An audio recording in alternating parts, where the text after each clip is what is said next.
ক্যাম্পাসের মাঠে পা রাখতেই কিছু দূর লক্ষ্য করলাম চিকন চশমা পরা একটা মেয়ে 5 জন ছেলেকে কান ধরে উঠবাস করাচ্ছে। ব্যাপারটা আমার কাছে একটু হাস্যকরই লাগছে। মেয়েটি যেভাবে উঠবাস করতে বলছে আর ছেলেগুলো মেয়েটির কথা শুনে বেকুবের মতো তাই করছে। কৌতূহলবশত তাদের সামনে গিয়ে কিছুটা অবাক হয়ে একটা কথা বলতে যাব, এর মধ্যে চিকন মেয়েটি বলে উঠল, এখানে কি? মেয়েটির দিকে একটাবার তাকাতেই আমার চোখ যেন কপালে উঠে গেল। এ তো সুন্দরী একটা মেয়ে, নম্রভদ্র না হয়ে ক্যাম্পাসে এসে ক্ষমতার বড়াই দেখাচ্ছে। এর একটা বিহিত আমাকে করতেই হবে। আনমনে ভাবতেই মেয়েটি আমার ভাবান্ত চেহারা দেখে বলে উঠল, এই যে তামিল হিরো, এখন কি আপনাকেও কান ধরে উঠবস করাবো? আরে ধুর, ওদের মতো আমাকে গাধা পেয়েছেন? আপনি বলবেন আর আমি কান ধরে উঠবাস করবো? এত সোজা না। আর এই যে ভাইয়ারা, আপনারা এই চিকন প্রাণীর কথায় কান ধরে এত নাচানাচি করছেন কেন?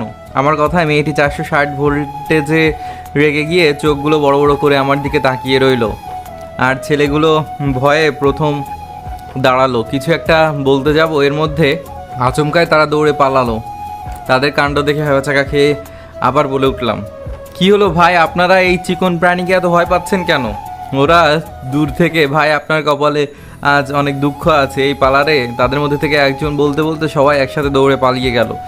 এইদিকে আমি শুধু তাদের কাণ্ড দেখে অবাক হচ্ছি। চিকন একটা মেয়ে, একে দেখে আবার ভয় পেতে হবে নাকি? ফু দিলেই বাতাসের আগে উড়ে যাবে। একেই না আবার ভয় পেতে আনমনে ভেবে পেছনে তাকাতেই মেয়েটির আগে গজগজে দাঁতে দাঁত চেপে উঠে বলে, তুই আমাকে চিকন প্রাণীর সঙ্গে তুলনা করলি কেন? চিকনকে চিকন প্রাণী বলে ডাকবো না তো মোটা প্রাণী বলে ডাকবো? তোর সাহস তো দেখছি কম না। তুই আমাকে চিকন প্রাণীর বলছিস? নে, তার জবাব এবার। মেয়েটি এই বলে আমাকে থাপ্পড় মারার জন্য হাত তুলতে খপ করে তার হাত ধরে উঠলাম। এই যে ম্যাম, এত রেগে যাচ্ছেন কেন? আপনি কি জানেন না মেয়ে হয়ে ছেলেদের গায়ে হাত তুলতে নেই? এতে ওই সব মেয়েদের হাজবেন্ড বাসর রাতেই মায়ের ভোগে চলে যায়। আফসোস, আপনিও সে ভুলটাই করতে যাচ্ছিলেন। মেয়েটির হাত ছেড়ে দিয়ে, চাপা মারা বন্ধ কর। তুই হয়তো আমাকে এখনো ভালোভাবে চিনতে পারিসনি। আমি কার্বন, একটু অপেক্ষা কর, এমনি এমনি জানতে পারবি। দাঁড়া, সে ব্যবস্থাই করছি। এই বলে মেয়েটি রেগে মেগে একদম আগুন হয়ে হনহন করে চলে যেতে লাগলো। মেয়েটি রাগী হলেও যথেষ্ট সুন্দরী। তার সৌন্দর্য দেখে যে কোনো ছেলেই ক্রাশ খেয়ে যাবে, কিন্তু তার এই রাগী স্বভাবের জন্যই হয়তো কোনো ছেলে প্রপোজ করতে পারেনি, যা বুঝলাম আর কি। এই রে, কথা বলার মাঝে নিজের পরিচয় বলতেই ভুলে গেছি। শুনুন তাহলে, আমি রনি হাসান, বাবা মার দ্বিতীয়তম সন্তান। মানে আমারও বড় ভাই আছে, বিয়ে শাদি করে সে একদম সেট। আর আমি ইন্টারমিডিয়েট পরীক্ষায় অটো পাস করে জাহাঙ্গীরনগর বিশ্ববিদ্যালয়ে পড়ার সুযোগ মিলেছে। ভাগ্য ভালো ছিল, এসএসসিতে নকল করে প্লাস পেয়েছিলাম, নয়তো এই জাহাঙ্গীরনগর আর চোখে পড়তো না। যাই হোক, বাদ দিন সব কথা। তো পড়াশোনার সুবাদে আজই প্রথম ক্যাম্পাসে আসলাম। এসেই দেখুন কেমন ঝামেলার সম্মুখীন হতে হলো। এখানে যে অবস্থা দেখছি, চাপাবাজগিরি করেই চলতে হবে, নয়তো সবার হাতের নাগালে চড়িয়ে নাচাবে। এসব ভাবনার বিচ্ছেদ ঘটিয়ে বেঞ্চে বসে আনমনে ফেসবুকে টাইম পাস করছিলাম। এর মধ্যে সে ছেলেগুলো এসে বলল, ভাই আপনার নাম কি? রনি হাসান, এবার প্রথম বর্ষের স্টুডেন্ট। আপনারা? ও তাহলে হয়ে গেল, আমারও সেম ইয়ার। যাক, ভালোই হলো, অল্প সময়েই ক্লাসমেটদের পেয়ে গেলাম। কিন্তু তখন ওই মেয়েটার কথায় আপনারা এত ভয় পাচ্ছিলেন কেন? সে কথায় তো বলতে এখানে চলে আসলাম। আপনি যার সঙ্গে ফাজলামো করলেন সে কে জানেন? না ভাই আপনি অনেক বড় ভুল করে ফেলেছেন। মেয়েটার সঙ্গে ফাজলামো করা আপনার মোটেও ঠিক হয়নি। মেয়েটির নাম রিদিতা, আমাদের ক্লাসমেট। এই এলাকার টপ সন্ত্রাসী, সবাই ওর ভাইকে মুন্না সন্ত্রাসী বলে চিনে। আর আপনি আজ প্রথম আসছেন, তাই এসব কিছু চক্র এখনো বুঝছেননি। আস্তে আস্তে সব বুঝবেন। তানভীরের কথাটি শুনে আমার তো শরীর রীতিমতো কাঁপা কাঁপা অবস্থা, উপক্রম প্রায়। হিরোগিরি দেখাতে গিয়ে নিজেই ফেসে গেলাম। আনমনে ভাবতেই হঠাৎ সৌরভ বন্ধুর মহান উক্তিটা মনে পড়ে গেল, যে অবস্থায় থাকিস না কেন বন্ধু, কখনো নিজেকে বিলাই হিসাবে সবার সামনে উপস্থাপনা করবি না। প্রয়োজনে চাওয়াবাজগিরি করে হলেও নিজেকে বড় বানাবি, নয়তো সবার লাথি উষ্টা খেয়ে খেয়ে জীবন যাবে। কথাটা মনে রাখিস। সৌরভ বন্ধুর মহান উক্তিটা স্মরণ করে তাদের উদ্দেশ্যে বলে উঠলাম, আরে ধুর, ও সন্ত্রাসীর বোন হোক আর যাই হোক, এসবের রনি পরোয়া করে না। বিকজ যখন যা সামনে আসে তা খুব ভালো করে সামলে নিতে পারি। তোমরা শুধু একসঙ্গে থাকলেই হবে। সরি ভাই, আমরা এসবের মধ্যে নেই। তোর শালা বুতুর ডিম, এত ভয় চললে কি ক্যাম্পাসে ঘোরাঘুরি করতে পারবি? এবার একটু দলবদ্ধকে শক্তিশালী কর, যাতে কেউ কিছু বললে তার জবাব দিতে পারি। নিলয়, তুই ঠিকই বলেছিস। ক্যাম্পাসে আমরা নতুন আসছি, কেউ ঠিকমতো চিনেই না। এই অবস্থায় ক্যাম্পাসের ছোট বাচ্চারাও আমাদেরকে র্যাক দিতে বিন্দুমাত্র পিছু পা হবে না। সুতরাং আমি বলি কি, আমরা 6 জন একসঙ্গে দলবদ্ধ থাকাই উত্তম হবে। শফিকের কথায় বাকি 4 জনও আমার দলে যোগ হয়ে গেল। দ্রুতই যে এতগুলো বন্ধু পেয়ে যাবো ভাবতেই পারিনি। তাদের সঙ্গে কিছুক্ষণ আড্ডা দেওয়ার পর ক্লাসে এসে লক্ষ্য করলাম রিদিতার সঙ্গে আরও 6-7টা মেয়ে হাতে ক্রিকেট খেলার স্ট্যাম্প নিয়ে দাঁড়িয়ে আছে। এবার বুঝতে পারলাম, না, ওর ভাই সত্যি অনেক বড় সন্ত্রাসী। যেভাবে ক্রিকেট খেলার স্ট্যাম্প নিয়ে দাঁড়িয়ে আছে রিদিতা, আজ তো আমাকে জামাই আদর করবে দেখছি। ভয়ে ক্লাসরুমে প্রবেশ করতে রিদিতা সহ সব বান্ধবীরা স্ট্যাম্প নাড়িয়ে কাছে আসতে লাগলো। আর আমার সঙ্গে তানভীর, শফিক আর যা ছিল তারা সব ভয়ে পালিয়ে গেল। কিন্তু আমি পালাতে পারছি না। চাপা যতই মারি না কেন, আমার তো একটা মানসম্মান বলতে কিছু একটা আছে। এখন যদি ওদের মতো আমিও কেটে পড়ি তো মানসম্মান তো যাবেই, তার সঙ্গে এতদিনের চাপাবাজগিরির সুনামটাও চলে যাবে। রিদিতার দল দেখে ভয় পাওয়া সত্ত্বেও বুক ফুলিয়ে ক্লাসরুমে চলে আসলাম। রিদিতা আমাকে দেখেই রাগে গজগজ করে স্ট্যাম্প হাতে নিয়ে এসে বলে উঠল, তখন আমাকে কি নামে যেন ডেকেছিলি, আরেকবার বল দেখি। রিদিতার কথা তোয়াক্কা না করে ওর পুরো গ্রুপের উদ্দেশ্যে বলে উঠলাম, কী ব্যাপার আপুরা, আপনারা সবাই দেখছি স্ট্যাম্প হাতে নিয়ে দাঁড়িয়ে আছেন, খেলতে যাবেন নাকি? এই ফাজিল ছেলে, তুই রিদিতাকে চিকন প্রাণী বলে সম্বোধন করেছিস কেন? তাদের গ্রুপের একজন মেয়ে বলে ওঠে, চিকনকে চিকন প্রাণী বলে ডেকেছি তো কি এমন মহাভারত অশুদ্ধ হয়েছে? তানিয়া, চেয়ে দেখছিস কি? এই তামিল হিরোকে এখনই ফটাফট কয়েকটা দিয়ে দে, নয়তো আমি দিচ্ছি, দেখ। রিদিতা এই বলে স্ট্যাম্পটা হাতে শক্ত করে ধরে যে আমার উপর তুলতে যাবে, খপ করে স্ট্যাম্পটা হাতে নিয়ে বলে উঠলাম, খবরদার কেউ এই ভুলটা করবেন না। আমি কে তা আপনারা এখনও বুঝতে পারেন নাই, তাই তো? তো আপনি কে বলুন তো? মুন্না সন্ত্রাসীর ডান হাত কিংবা বন্ধুও বলতে পারেন। এবার নিশ্চয়ই বুঝে গেছেন আমি কতটা খারাপ মানুষ। দিনে দুপুরে মানুষ কাটাকাটি করা আমার অভ্যাস আছে। সেদিক থেকে আপনারা সামান্য মশা মাছি মাত্র। মেয়ে বলে সম্মান দিয়ে কথা বলছি, ছেলে হলে তো এতক্ষণে থাপড়ায় কান লাল করে ফেলতাম। পাম মেরে বলতে রিতা সব বান্ধবীর স্ট্যাম্পগুলো ফেলে দিয়ে কিছুটা ভয়ার্থ চেহারায় প্রথম তানিশা বলে উঠল, কি আপনি মুন্নার ভাইয়ার বন্ধু? রিদিতা তো মুন্নারই বোন। ওই রিদিতা, বল না। তারপর রিদিতা থতমত খেয়ে বলল, জি হ্যাঁ, আপনি ভাইয়ার বন্ধু? জি হ্যাঁ, কিন্তু মুন্নার কাছে আমি যতটুকু শুনেছি আপনি অতি নম্রভদ্র একটা মেয়ে, আর ক্যাম্পাসে এসে দেখছি তার পুরোই উল্টো। আচ্ছা একটু অপেক্ষা করুন, মুন্নার কাছে ফোন দিয়ে ব্যাপারটা পুনরায় আবার শুনছি। এই বলে পকেট থেকে ফোন বের করে এমনি কিছুক্ষণ ঘাটাঘাটি করে কানের কাছে নিতেই রিদিতা প্রাণ জোড়ানো হাসি দিয়ে বলে উঠল, আপনি শুধু শুধু ভাইয়াকে ফোন করছেন? মুন্নারে একটু বলি যে তার বোন ক্যাম্পাসে পড়াশোনার নামে তার ভাই আর ক্ষমতা আর বড়াই করে বেড়াচ্ছে। ভাইয়াকে বলার কি দরকার, সামান্য একটা ব্যাপারই তো। নেক্সট টাইম কাউকে আর হেনস্থ করবো না, প্রমিস। আচ্ছা ঠিক আছে, এবারের মতো মাফ করে দিলাম, কিন্তু পরের বার যদি ক্যাম্পাসে কোনো ছেলেকে কান ধরে উঠবাস করাতে দেখেছি তো ওই দিন আপনাকে ওইখানে কান ধরে উঠবাস করতে হবে, কথাটা অবশ্যই মনে রাখবেন। এবার আমি আসি। এই রিদিতা, আমাদের এখন কি হবে? কি হবে মানে? এই খবিশটার জন্য তো ক্যাম্পাসে কাউকে র্যাগিংও করতে পারবো না দেখছি। দাঁড়া, কালকেই ভাইয়ার কাছ থেকে শুনে ব্যাপারটা ক্লিয়ার হচ্ছি। যদি ভাইয়ার লোক হয়ে থাকে তো বেঁচে যাবে, আর যদি আমাদের বোকা বানিয়ে সব চাপা মেরেছে তোর খবর আছে। তোরা আমার কোন কাজ করা বন্ধুরে, শালা আমাকে বিপদে ফেলে রেখে পালিয়ে এসে পড়লি। ছি, কি করব বল? এমন সন্ত্রাসীর বোনের সঙ্গে কি জেনে শুনে পাঙ্গা নেওয়া কি ঠিক হবে? যদি একবার মুন্না ভাইয়ের কাছে ঋতিকা তোর কিংবা আমাদের নামে নালিশ করে কি হবে একবার ভেবে দেখেছিস? রাজু অনেকটাই ভয়ে ভয়ে বলে। রাজুর কথা শুনে ইতিমধ্যে হাঁটু কাঁপা কাঁপা অবস্থার উপক্রম প্রায়। তারপরও নিজেকে সংযত রেখে বুক ফুলিয়ে বলে উঠলাম, আরে ধুর, রিদিতা কিছুই বলতে পারবে না। ওকে আমি এমনভাবে চাপাবাজির চক্রে ফেলেছি এতে কখনো আর ক্যাম্পাসে তার সন্ত্রাসী ভাইয়ের ক্ষমতার বড়াই করবে না। তো কি এমন চাপা মারলি দোস্ত? বলছি শোন তাহলে। ব্যাস, বন্ধুর সঙ্গে আড্ডা শেষ করে বাসায় আসলাম। এসেও কেন জানি মেয়েটার রাগ মিশ্রিত চেহারাটাই বারবার ভেসে উঠছে। ইচ্ছা না থাকার পরেও তার কথাই ভাবতে ইচ্ছে করছে, আর সেটা কেন ইচ্ছা করছে তার মানে এখনও খুঁজে পাচ্ছি না। যাই হোক, এই মেয়ের ধারের কাছেও যাওয়া যাবে না। একবার যদি তার মুন্না ভাইকে আমার সম্বন্ধে কিছু একটা বলে তো সে আমাকে জিন্দা কবর দিয়ে দিবে। না বাবা, এসবের মধ্যে নিজেকে জড়ানো যাবে না। আমি পড়াশোনা করতে আসছি, সেটাই বরং করব।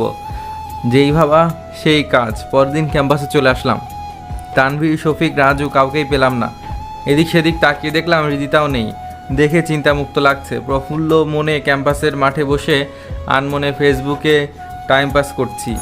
এর মধ্যে হৃদিতা ও তার বান্ধবীদের নিয়ে আমার সামনে হাজির। কিছু একটা বলতে যাব, এর মধ্যে হৃদিতা বলে উঠল, কি রে, কাল না ক্লাসরুমে খুব বড় গলায় বলেছিলি তুই ভাইয়ার ডান হাত? কই, ভাইয়াকে তোর কথা জিজ্ঞেস করলে ভাইয়া বলল রনি নামে আমাদের দলে কোনো সন্ত্রাসীই নেই। এই রে, এত জলদি হৃদিতা ওর ভাইয়ের কাছ থেকে সব শুনে ফেলেছে। এখন তো চাপাবাজি করার কোনো সুযোগ নেই দেখছি। আনমনে ভাবতেই তানিয়া বলে ওঠে, আমাদের সঙ্গে ফাজলামো করার জন্য তোকে এখন ক্যাম্পাসে সবার সামনে কান ধরে 50 বার উঠবোস করতে হবে। নে জলদি শুরু কর। এই কেলে করেছে, 50 বার কান ধরে উঠবাস করতে বলছে। মান সম্মান তো যাবে এইবার। তার সঙ্গে বন্ধুদের কাছে হাসি তামাশা পাত্র হতে হবে। কিন্তু এখন কি কথা বলে কেটে পড়া যায় সেটাই তো ভেবে পাচ্ছি না। এসব ভাবতে হৃদিতা প্রচণ্ড রেগে বলে, এখন তুই কান ধরবি নাকি ভাইয়াকে ডেকে এনে তোর রাম ধোলাই দিব? দেখুন, আপনারা আমাকে যত ধনীর পরিবারের ছেলে ভাবছেন, আমি তা না। গ্রামের সামান্য একজন কৃষকের ছেলে। এখানে অনেক সংগ্রাম করেই আমাকে আসতে হয়েছে। তবে কোনো অন্যায়ভাবে কাউকে হেনস্থা করতে দেখলে নিজেকে সংযত রাখতে পারি না। অন্যের ঝামেলায় নিজেই জড়িয়ে যাই। কাল কিছুটা রেগে আপনাকে দুই একটা ভুলভাল কথা বলেছি, এর জন্য আমি ক্ষমা প্রার্থী। আর এই যে হৃদিতা ম্যাম, আপনি তো মুন্না ভাইয়ের বোন, চাইলে যে কাউকেই মারধর করে ক্যাম্পাস থেকে বের করে দিতে পারবেন। আজ আমাকেও বলছেন ক্যাম্পাসে সবার সামনে 50 বার কান ধরে উঠবাস করতে। আমার কৃষক বাবা যদি জানতে পারে তার ছেলে ক্যাম্পাসে সবার সামনে কান ধরে উঠবাস করেছে, তাহলে কতটা আঘাত সে পাবে একবার ভাবতে পারছেন? হৃদিতা নিশ্চুপ। আপনার সন্ত্রাসী ভাইয়ের ক্ষমতা বড়াই দেখি আমাদের মতো অসহায় গরিব সাধারণ ছেলেকে অসম্মানের মুখে ফেলে দিয়েন না প্লিজ। সরি, আমাদের ভুল হয়েছে। আমরা আসলে এত কিছু বুঝে উঠতে পারিনি। আমিও এত কিছু বুঝে উঠতে পারি। যদি পারেন তাদের সঙ্গে বন্ধুত্ব করে নিন, আর না পারলে তাদের সঙ্গে অন্তত হেনস্থা করেন না প্লিজ। আমার ইমোশনাল ডায়লগগুলো শুনে হৃদিতা, তানিয়া তারা দুজনেই প্রায় আধো কান্নার মতো অবস্থা। কথাগুলো কিভাবে বলেছি তা আমি নিজেও জানি না। সেদিনকার পর থেকে হৃদিতাকে ক্যাম্পাসে কোনো ছেলেকে হেনস্থা করতে দেখিনি। যাই হোক, আমি তো হৃদিতাকে রীতিমতো পাশ কাটিয়ে চলছি। জেনে শুনে তো আর আগুনে পা রাখা সম্ভব না। এভাবে কিছুদিন কেটে গেল। এর মধ্যে প্রায় সবার সঙ্গেই বন্ধুত্ব হয়েছে, কিন্তু হৃদিতার সঙ্গে বন্ধুত্ব করিনি। কিছুদিন এভাবেই কেটে গেল। এর মধ্যে সবার সঙ্গে প্রায় বন্ধু হয়ে গেছে, কিন্তু হৃদিতার সাথে বন্ধুত্ব করিনি। হৃদিতাও কখনো আগ বাড়িয়ে কথা বলতে আসেনি। তো একদিন ক্লাস শেষ করে গেটে এসে দাঁড়িয়ে ফোন ঘাঁটছি। হঠাৎ হৃদিতা এসে বলল, রনি, কেমন আছো? ভালো। আপনি কেমন আছেন? আচ্ছা, তুমি আমাকে আপনি বলে সম্বোধন করছো কেন? না, এমনি। ভাইয়ের কথা ভেবে ভয় পাও নাকি? এই এলাকার সবাই তো আপনার ভাইকে দেখে ভয় পায়, তাহলে আমি কেন পাবো না? ক্যাম্পাসে প্রথম যখন আসলে তখন তো হিরো হিরো ভাব ধরে চলেছো। তখনও তো জানতে আমি মুন্নার বোন, তারপরও দুষ্টুমি ফাইজলামি করেছো। তো এখন কি এমন হলো যে আমার সঙ্গে দেখা হলে কথাই বলছো না, পাশ কাটিয়ে চলে যাচ্ছ? তার মানে ভাইয়াকে দেখে তুমি একটু বেশিই ভয় পাও। আপনি ঠিকই ধরেছেন। আমি আসলে ঝামেলায় পড়তে চাই না, সাধারণভাবেই চলতে বেশি পছন্দ করি। আমি মুন্নার বোন বলে ক্যাম্পাসে সবাই আমাকে পাশ কাটিয়ে চলে। আমিও না বুঝে তাদের সঙ্গে মিসবিহেভ করেছি, এতে তারা আমার ধারের কাছেও আসে না। ওই দিন তোমার কথাগুলো শুনে আমি একদম পাল্টে গেছি। তা আমি খুব ভালো করেই লক্ষ্য করেছি। বাহ, তুমি আবার আমাকে ফলো করো নাকি? না, মানে ক্লাসমেট হিসাবে ওইটুকু ফলো করার অধিকার আমার আছে। আচ্ছা, আমি কি তোমার বন্ধু হতে পারি? অবশ্যই, কিন্তু ভয় পাবার কিছু নেই। ভাইয়া সন্ত্রাসী হলেও কখনো আমার ফ্রেন্ডের উপর আক্রমণ করে না, বুঝলে? ও আচ্ছা, এই বলে বন্ধুর হাত বাড়িয়ে দিলাম। আজ থেকে আমরা ফ্রেন্ড, ওকে? আর আমাদের মাঝে আপনি তুমি বলে কেউ কাউকে সম্বোধন করা চলবে না, ঠিক আছে? ওকে। হৃদিতার সঙ্গে এভাবে বন্ধুত্ব হয়ে যায়, সেই সঙ্গে ফেসবুক অ্যাকাউন্টেও। ক্যাম্পাসে থাকলে তো আড্ডা হতোই, বাসায় থাকলে মেসেঞ্জারে কথা হতো। কিছুদিনের মধ্যে হৃদিতার সঙ্গে যে এত গভীর বন্ধুত্ব হয়ে যাবে তা আমি কখনো কল্পনাও করিনি। তা চলুন এবার ক্যাম্পাসের ঘটনায় যাওয়া যাক। ক্লাসে মনোযোগ সহকারে স্যারের লেকচার শুনছি। হঠাৎ পেছন দিকে সরতেই লক্ষ্য করলাম হৃদিতা আমার দিকে এক নজরে তাকিয়ে আছে। চোখ ইশারা দিয়ে বললাম, আমার দিকে তাকিয়েছো কেন? হৃদিতা মাথা নাড়িয়ে বলল, না, এমনি। হৃদিতার কাণ্ড দেখে আনমনে হেসে আবার স্যারের লেকচারে মনোযোগ হলাম। ক্লাস শেষে মাঠে নিলয়, রাজু, শফিকদের সঙ্গে বসে আড্ডা দিচ্ছি, এর মধ্যে রিদিতা এসে বলল, রনি, তুই কি ফ্রি আছিস? কেন? না মানে তোকে নিয়ে একটু শপিং মলে যেতাম আর কি। আমাকে নিয়ে গেলে তো লাভ হবে না, উল্টা আমাকে খাওয়াতে হবে, বুঝছোস? ঠিক আছে, তুই যা খেতে চাস তাই খাওয়াবো এবং তোকে সারপ্রাইজও দিব। এখন বল, আমার সঙ্গে যাবি নাকি লসের খাতায় নিজের নামটা বসাবি? কোনটা? কি সারপ্রাইজ দিবি? তা আমার সঙ্গে গেলেই বুঝবি। আচ্ছা চল চল, দেরি হয়ে যাচ্ছে। আড্ডা থেকে উঠে রিদিতাকে তাড়া দিয়ে বললাম, বাহ, সারপ্রাইজের কথা শুনে আড্ডা থেকে চট করে উঠে পড়লি দেখছি। তুই যাই বলিস না কেন, সারপ্রাইজ পেতে আমার প্রচুর ভালো লাগে। জি, এবার চলুন। রাস্তায় এসে রিদিতা নিজের প্রাইভেট কারে না উঠে রিক্সা থামালো দেখে বলে উঠলাম, তোদের গাড়ি থাকতে তুই রিক্সা থামালি কেন? রিক্সা করে যেতেই আমার ভালো লাগে, তাই রিক্সা থামালাম। ও এই ব্যাপার। রিক্সায় দুজনেই ওঠার পর আমার কেন জানি রিদিতার পাশে বসে থাকতে সংকোচ বোধ হচ্ছে, আর এইদিকে রিদিতাও আমার হাত জড়িয়ে ধরে রেখেছে দেখে ফাজলামো করে বলে উঠলাম, আমরা দুজন দুই রিক্সায় গেলেই বেশি ভালো হতো। দুই রিক্সায় কেন? না মানে তুই যেভাবে আমার হাত জড়িয়ে ধরে রেখেছিস এতে বাইরের মানুষজন দেখে ভাবছে আমরা স্বামী স্ত্রী রিক্সায় করে ঘুরছি। এ কথা বলা মাত্র রিদিতা আমার হাত ছেড়ে দিয়ে লজ্জা মাখা সুরে বলে উঠল, ফাজলামি করিস না তো। ফাজলামো কই করলাম, সত্যিই তো কইলাম। তুই সবসময় একটু বেশি, তাই না? না, আগে ঠিক বেশি বুঝতাম না, তবে ইদানিং শুরু করেছে আর কি। এত বেশি বোঝা ভালো না চান্দু। জি। এভাবেই রিদিতার সঙ্গে দু একটা কথা বলে শপিং মলে আসলাম। আমি আমার মতো ফোন ঘাঁটতে লাগলাম। রিদিতা আমার হাতে ফোন দেখে রাগান্বিত হয়ে বলে ওঠে, সারাক্ষণ শুধু ফোন নিয়ে থাকতে হবে নাকি? তোকে নিয়ে আসলাম এক কাজে আর তুই করছিস কি? তুই তো জানিসই আমার চয়েস বেশি একটা ভালো না। ভালো হতে হবে না, তুই আমার পাশে থাকলেই হবে। আচ্ছা ঠিক আছে চল। রিদিতার আচরণে আমি তখনই অবাক হলাম যখন ওর কোনো কিছু না কিনে বলল, রনি, এই পাঞ্জাবিটা দেখ তো কেমন। তোর বয়ফ্রেন্ডকে গিফট করবি তো নিয়ে নে, একদম ফাটাফাটি হবে। তুই না সব সময় বেশি বুঝিস। ভেবেছিলাম পাঞ্জাবিটা তোকে গিফট করব, এখন আর করবই না। আরে রেগে যাচ্ছিস কেন? মজা করে কথাটা বলেছি, বিশ্বাস কর। ফাজিল একটা। এই বলে রিদিতা আমার হাতে পাঞ্জাবি তুলে দিল। ব্যাস, আমিও খুশি মনে পরিধান করে নিলাম। রিদিতা আমার পরনে পাঞ্জাবি দেখে মুগ্ধ হয়ে বলে উঠল, পাঞ্জাবিতে তোকে দারুণ মানিয়েছে দেখছি। সত্যি ভালো লাগছে নাকি পাম দিচ্ছিস? সত্যি অনেক ভালো মানিয়েছে। এখন চল, রেস্টুরেন্টে খেতে যাব। তোর জন্য কিছু কিনলি না? আরেকদিন কিনবো, এখন চল রেস্টুরেন্টে খেতে যাব, অনেক ক্ষুধা লেগেছে। রিদিতার আচরণে কিছুই বুঝতে পারলাম না। শপিং মলে আসলো ওর দরকারে, এসে আমাকে পাঞ্জাবি গিফট করলো, নিজের জন্য কিছুই কিনলো না। যাই হোক, আমাকে পাঞ্জাবি গিফট করেছে এতেই আমি খুশি। তারপর রিদিতা আমাকে রেস্টুরেন্টে নিয়ে গিয়ে গেল। প্রফুল্ল মনে খাবারগুলো খাচ্ছি, হঠাৎ 5-6টা প্রাইভেট কার রেস্টুরেন্টের সামনে এসে দাঁড়ালো। রেস্টুরেন্টে যারা লোকজন ছিল সব আস্তে আস্তে বের হয়ে গেল। তাদের কাণ্ড দেখে আমার খাবারগুলো গলা দিয়ে নামছে না। থতমত খেয়ে রিদিতাকে জিজ্ঞেস করলাম, প্রাইভেট কারে কে এসেছে রে? কে আবার? আমার ভাইয়া এসেছে। এটা কিন্তু ঠিক না রিদিতা, তোর ভাই কেন এখানে আসবে?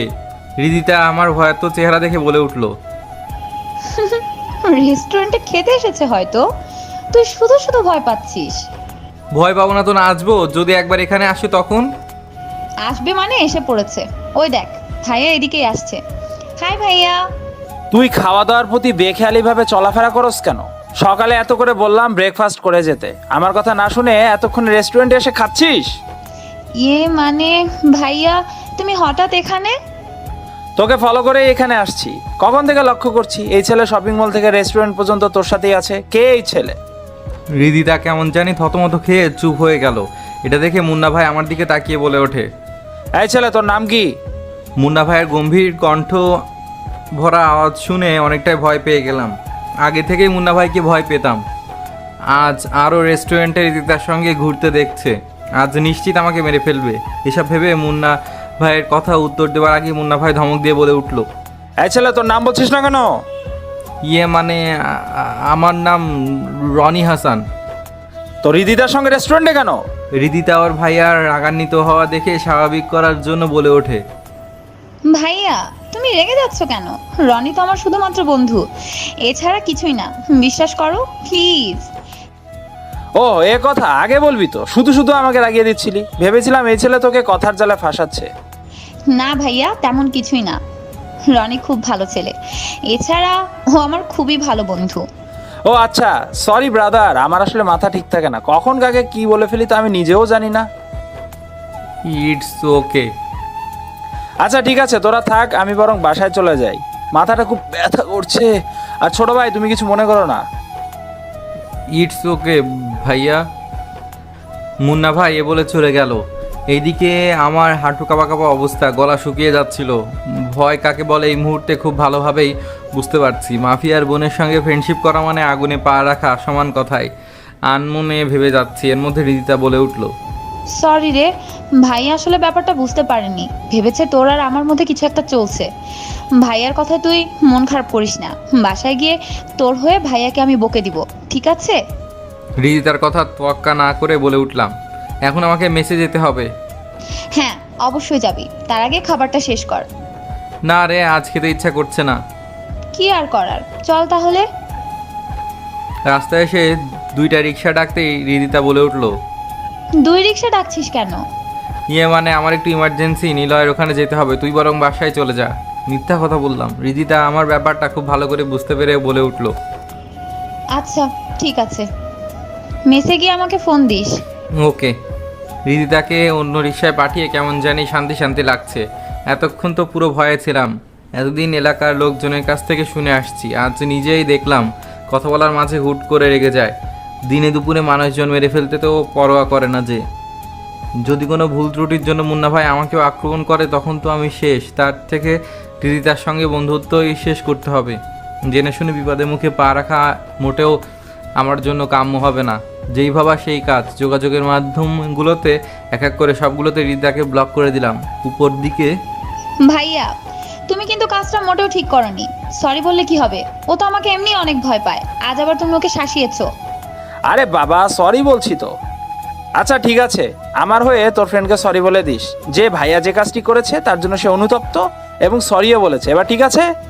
ওকে ভাইয়া, আমি এখনই মেসেঞ্জারে বলে দিচ্ছি। রিদিতা এই বলে তার রুমে চলে গেল। ল্যাপটপ ওপেন করে মেসেঞ্জারে টেক্সট দিতে গিয়ে দেখে, কি ব্যাপার, আমাকে ব্লকে রেখেছে কেন? দাঁড়া, ফোন দিয়ে এখনই তোর 12টা বাজিয়ে দিচ্ছি। এই বলে ফোন বের করে কল দিল, কিন্তু ওপাশ থেকে ব্যস্ত দেখালো। হতাশ হয়ে ফোনটা বালিশের উপর ফেলে দিতে যাবে, হঠাৎ মেসেঞ্জারে শব্দ পেয়ে রিদিতা তড়িঘড়ি করে ফোনের স্ক্রিনে তাকিয়ে লক্ষ্য করে অচেনা নাম্বার থেকে একটা মেসেজ আসছে। আগ্রহ নিয়ে পড়তে লাগলো, রিদিতা তুই হয়তো আমার উপর এখন ভীষণ রেগে আছিস, কেননা অকারণে একটা মানুষকে যোগাযোগের মাধ্যম থেকে ব্লক রাখাটা সত্যিই রাগান্বিত হওয়ার মতো একটা ব্যাপার। সে জায়গায় থেকে তুই মোটেও ব্যতিক্রম নোস। যাই হোক, এবার মূল কথায় আসি। তুই তো জানিস আমি অনেক দূর থেকে এখানে পড়াশোনা করতে আসছি। বাবা মারও কঠোরতম নিষেধ ক্যাম্পাসে যেন কোনো প্রকার ঝামেলা না পাকাই। এছাড়া তুই তোর ভাইয়ের রাগ সম্পর্কে ভালোই জানিস, কখন কি থেকে কি করে ফেলে তা সে নিজেই জানে না। তাই আমি সিদ্ধান্ত নিয়েছি তোর আর আমার বন্ধুত্বের সম্পর্ক এখানেই শেষ। ক্যাম্পাসে দেখা হলেও প্লিজ আমার সঙ্গে কোনো প্রকার কথা বলতে আসিস না। আল্লাহ হাফেজ, ভালো থাক। রিদিতা মেসেজটা পড়ে এতটাই রাগ উঠে যায় যে রনিকে সামনে পেলে সে কাঁচাই চিবিয়ে খেয়ে ফেলবে। অনেকটা রেগে আনমনে বলে ওঠে, বন্ধুত্ব নষ্ট করার খুব শখ হয়েছে তাই না? কাল ক্যাম্পাসে তোকে মজা দেখাচ্ছি, অপেক্ষা কর। এইদিকে রিদিতার কাছে মেসেজটি পাঠিয়ে কাজটা কি ভুল করলাম? না, ভুল কিছু করিনি, যা করেছি একদম ভালোই করেছি। মাফিয়ার বোনের সঙ্গে কোনোভাবে বন্ধুত্ব রাখা ঠিক হবে না, এসব ভেবেই ঘুমিয়ে পড়লাম। সকালে ঘুম থেকে উঠে ফ্রেশ হয়ে খাবারের পর্ব শেষ করে মার সঙ্গে কিছুক্ষণ ফোনে কথা বললাম। মনটাও কেমন জানি ফ্রেশ হয়ে গেল। তারপর প্রতিদিনকার মতো ক্যাম্পাসে আসলাম। ফোনে স্ক্রিনে লক্ষ্য করলাম ক্লাস শুরু হতে 20 মিনিট সময় বাকি আছে। টাইম পাস করার জন্য ফেসবুক ঘাঁটতে ব্যস্ত হয়ে গেলাম। ফেসবুকে মগ্ন থাকা অবস্থায় হঠাৎ কে জানি ফোনটা হাত থেকে কেড়ে নিয়ে কিছু দূরে ফেলে দিল। সামনে তাকিয়ে দেখি রিদিতা প্রচণ্ড রেগে আমার দিকে এক দৃষ্টিতে তাকিয়ে আছে। সেদিকে ভ্রুক্ষেপ না দিয়ে মাটি থেকে ফোনটা হাতে নিতে যাব, তখনই এর মধ্যে রিদিতা আমার সামনে দাঁড়িয়ে বলে ওঠে, কাল রাতে মেসেজে তুই কি সব লিখেছিস? হ্যাঁ, আমি নিশ্চুপ। চুপ করে আছিস কেন? উত্তর দে। রিদিতা একটু বোঝার চেষ্টা কর, তোর ভাই এমনি অনেক রাগী। কেউ যদি তোর আমার নামে ভুলভাল কান পড়া দেয় তো তোর ভাই আমাকে খুন করে ফেলবে। আমি এত কিছু বুঝি না, তুই আগে যেমন ছিলি তেমনই থাকবি। সরি রিদিতা, পারবো না। এবার কিন্তু বেশি বাড়াবাড়ি হয়ে যাচ্ছে। রিদিতার কথায় নিশ্চুপ হয়ে ওখানে থেকে সোজা ক্লাসরুমে চলে আসলাম। রিদিতা আমার পেছনে পেছনে চলে আসলো।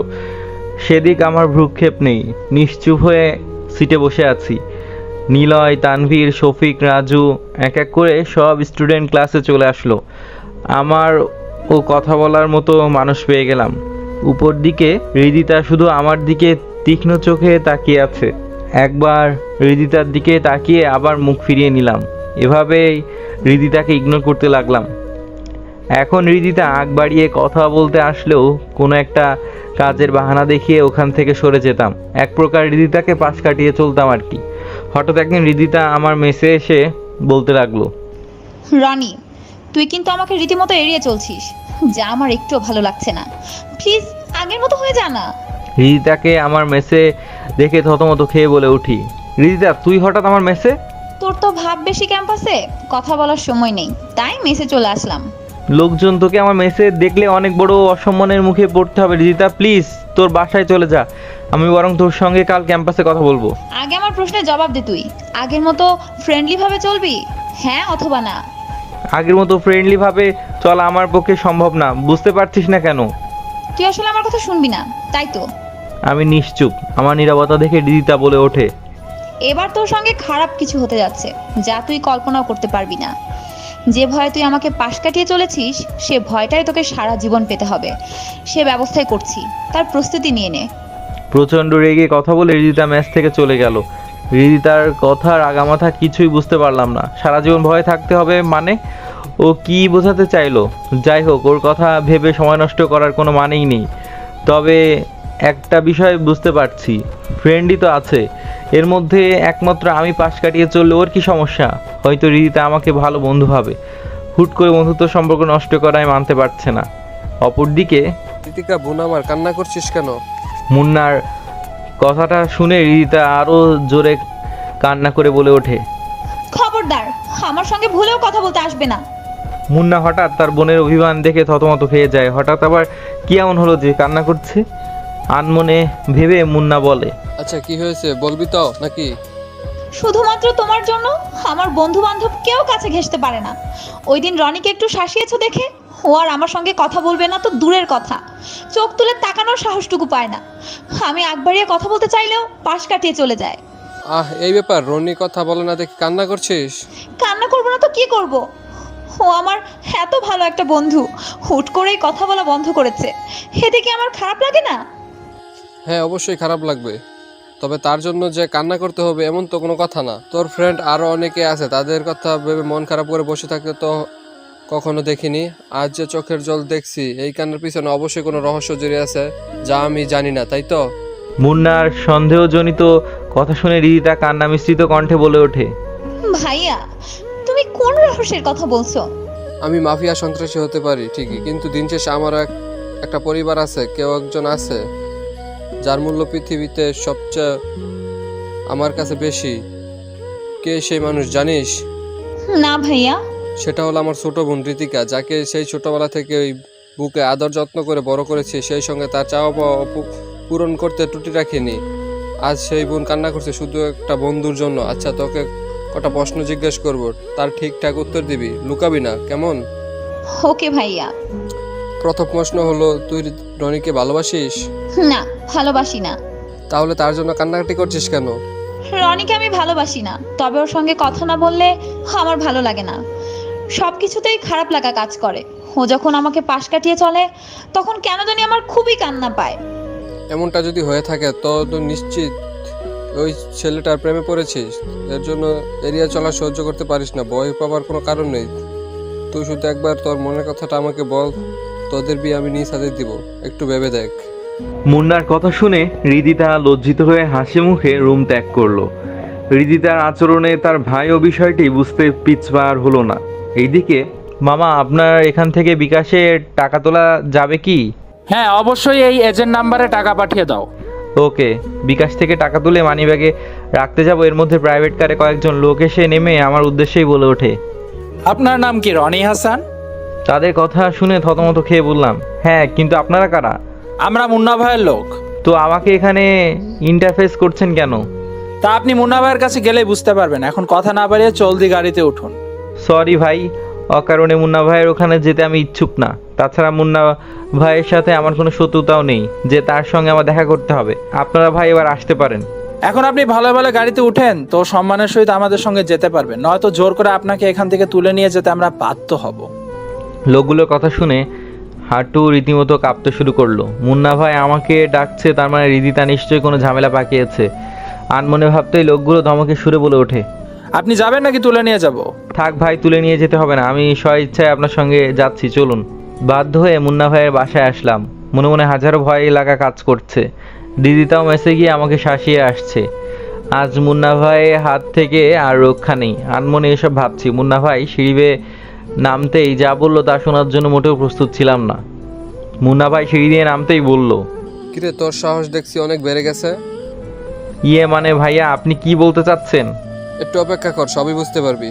মুন্না ভাইয়ের কথায় ভয়ে গলা একদম শুকিয়ে যাচ্ছে। মনে হচ্ছে আজ আর নিজেকে বাঁচাতে পারবো না। এখন শুধু রিদিতার উপর রাগ হচ্ছে। ও তো জানতো এসব ঝামেলা, নিজেকে জড়াতে চাই না। এসব জেনে শুনে আমাকে বিপদের মুখে ফেলে দিল। তারপর ভেবে নিলাম আজ মুন্না ভাইয়ের হাতে মরতেই যখন হবে তাহলে এত ভয় পেয়ে লাভ কি। এসব ভেবেই বলে উঠি, ভাই আমি খুব সাধারণ একজন মানুষ, এসব ঝামেলায় নিজেকে জড়াতে চাই না। তাছাড়া আপনার সঙ্গে ব্যক্তিগত কোনো শত্রুতাও আমার নেই। তাহলে এখানে আমাকে আনার উদ্দেশ্য কি? উদ্দেশ্য তো আছে, একটু অপেক্ষা কর, সবই বুঝিয়ে দিচ্ছি। মুন্না ভাই এই বলে রিদিতাকে ডাক দিল। রিদিতাও সঙ্গে সঙ্গে এসে পড়লো। আমাকে দেখে হাসি উজ্জ্বল চেহারা উপস্থাপন করে মুন্না ভাইয়ের উদ্দেশ্যে বলে ওঠে, ভাইয়া, ডেকেছো কেন? এই ছেলেটার নাম কি, রনি? হ্যাঁ ভাইয়া। একেই তো ভালোবাসিস? হুম। মাথা নাড়িয়ে বলল রিদিতা। রিদিতার সঙ্গে কথা শেষ করে মুন্না ভাই আমাকে উদ্দেশ্য করে বলল, রিদিতাকে শুধু ভালোবাসিস নাকি বন্ধুই ভাবিস, কোনটা?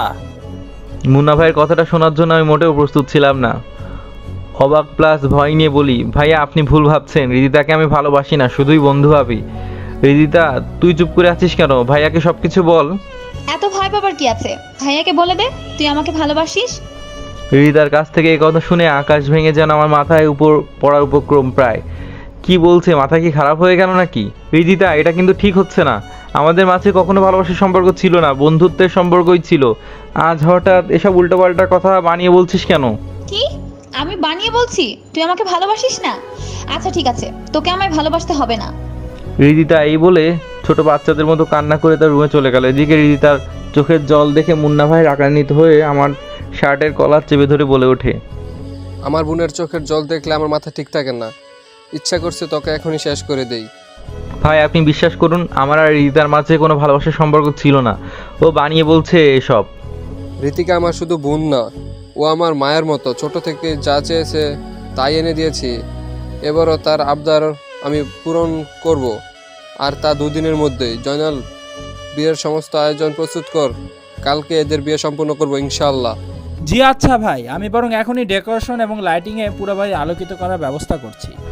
মুন্না ভাইয়ের কাছ থেকে বিয়ে নামক শব্দটি শুনে পায়ের নিচ থেকে মাটি সরে গেল। পরিশেষে মাফিয়ার বোনকে বিয়ে করতে হবে না, কোনোভাবেই সম্ভব না। এই বিয়ে আমি করতে পারবো না। আনমনে ভেবেই বলি, ভাইয়া আপনি ভুল সিদ্ধান্ত নিয়েছেন, রিদিতাকে আমি বিয়ে করতে পারবো না। মুন্না ভাই রাগান্বিত সুরে বলে ওঠে, ছোট ভাই এত বেশি বুঝো না, হিতে নিজের জীবনটাই কিন্তু হারাতে হবে। এবার মনের মধ্যে ভয় ঢুকে গেল। নিমেষেই চুপ হয়ে গেলাম। সন্ত্রাসীর পাল্লায় পড়েছি। তাদের কথায় প্রতিবাদ করলে এই নিশ্চিত জীবন হারাতে হবে। তার থেকে চুপ করে থাকাই শ্রেয়। একদিন পর বিয়ের সকল নিয়মকানুন মেনে আমার আর তার বিয়ে সম্পূর্ণ হয়ে গেল। বিয়েতে সকল বন্ধুবান্ধব উপস্থিত ছিল, শুধু আমার পরিবার আর আত্মীয় স্বজনরাই উপস্থিত ছিল না। তাদের কথা ভেবে খুব খারাপ লাগছে। রিদিতা ওর জিদকে প্রাধান্য দিয়ে হয়তো আমাকে বিয়েটা করতে বাধ্য করেছে, কিন্তু আমার মনের অবস্থা একবারও বুঝতে চেষ্টা করলো না। ছাদের কিনারায় এসে আনমনে ভাবছি, পড়াশোনা করতে এসে বিয়ের চক্রে যেভাবে পড়ে যাব তা কখনো কল্পনাও করিনি। ওইদিকে মা বাবা, ভাইয়া, ভাবি তারা হয়তো আমার বিয়ের কথা জানতে পারলে অনেক কষ্ট পাবে। এখন এসব ভেবেই বা কী হবে? বিয়ে তো আমি স্বেচ্ছায় করিনি। আনমনে ভেবে পেছন ফিরে তাকাতেই নিলয়, তানভীর, তানিয়া তাদেরকে দেখতে পেলাম। চুপ হয়ে আছি দেখে তানিয়া বলে উঠল, কিরে, মন খারাপ করে আছিস কেন? এটা তোরাই ভালো জানিস। রনি প্লিজ মন খারাপ করিস না। রিদিতা তোকে আগে থেকেই পছন্দ করত, যার দরুন ও নিজেই আগ বাড়িয়ে তোর সঙ্গে বন্ধুত্ব করেছে। এসব কিছুই ভালোবাসার স্বার্থে করেছে।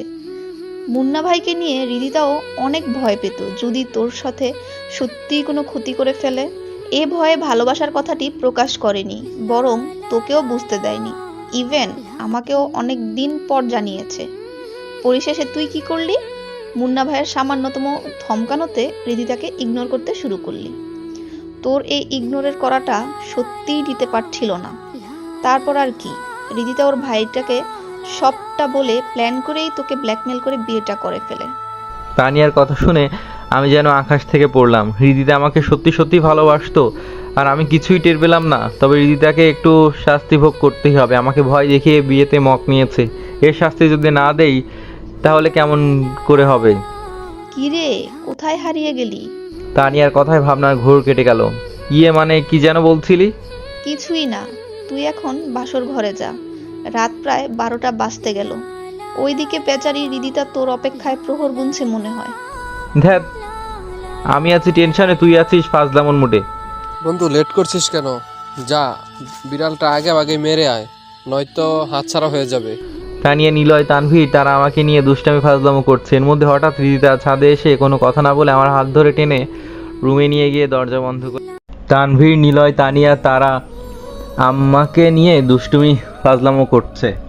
হঠাৎ হৃদিতা এসে কোনো কথা না বলে আমার হাত টেনে রুমে নিয়ে গিয়ে দরজা বন্ধ করে দিয়ে বলে ওঠে, এই যে হিরো, আমাকে এখানে বসিয়ে রেখে ছাদে আড্ডা দিচ্ছিলেন কেন? মন চাচ্ছিল তাই ছাদে আড্ডা দিচ্ছিলাম, তাতে তোর কি? এখন থেকে আমারই সব, বুঝলেন? হৃদিতার হাসি উজ্জ্বল চেহারা দেখে বুঝতে পারলাম সে অনেকটাই আনন্দিত, কিন্তু আমি কেন জানি আনন্দিত হতে পারছি না। মন খারাপ নিয়ে বিছানায় বসে পড়লাম। আমার চেহারায় বিষণ্ণতার প্রতিচ্ছবি দেখে হৃদিতা বলে ওঠে, সরি, আসলে আমি তোকে এতটা প্যারা দিতে চাইনি। আমি নিশ্চুপ। তোর ইগনোর করাতে আমি সত্যি অনেক আপসেট হয়ে যাচ্ছিলাম। ভাবতাম এই বুঝি আমার কাছ থেকে একেবারেই দূরে চলে যাচ্ছিস।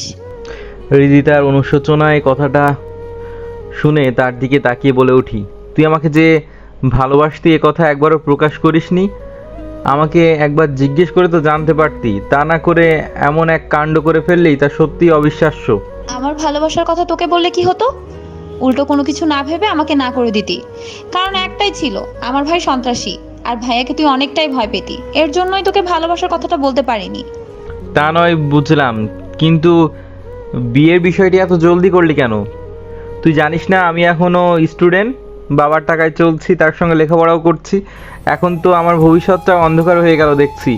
তোর এই পাগলামোতে আমার রঙিন লাইফটা এখন সাদা কালোতে পরিণত হয়ে গেল।